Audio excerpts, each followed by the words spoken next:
Vítima na insanulo racing queixa a agência Ida Bapeni dele, tamba bosok atu haruka sira ba serviço e a Portugal.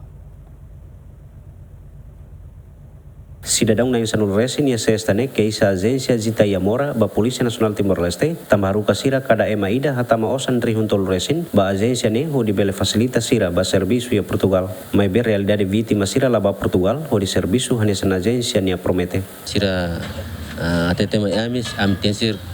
prepara o orçamento maka será asa 3.000 resin quando é 3.000 resin tama primeiro arroz será haru kami tensir den registro $30, depois de contrato mai $60, depois ambato am esforço anto justiça neva ami botira atlolais galais anta am tensir esforço ami osane conta amu kal 3.000 resin bisikan 4.000 tane ami atama ten ia neva depois ami hein to fole osane dene amni botir sir promete me kata me aktubane sira la ia be solução mai ami antau dene ami busca informação ami tunsa telefone ba sefine nunca mais atu atene ami ni dia depois de hein ami de hein to falto horas senemos ni na fat la atene ami antau dene orazami dene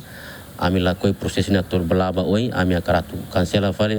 ami ne bote me sira fome ami ni bote sira fome ami de ato karala ami fo entrega fale ami cancela fale osana kala ko fale osane então para ser para processo de identificação lá ela e depois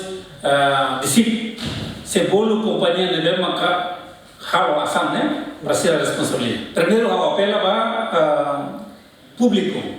mal se deve makakara atuba serviço estrangeiro cara itu dia cara dia companhia sene ninha estatuto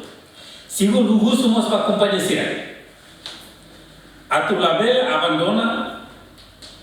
mania direto até serviço tamba ita você recolhe ona moça nebema atu hatsia tamana saída nela la presa maka investigação sai com a Hockey sane nain ba agência Zita Yamora ho vítima sira halo na declaração e a polícia departamento de investigação criminal nacional ho di devolve fila vítima sirne osan ya tempo badak João Carlos Gemen.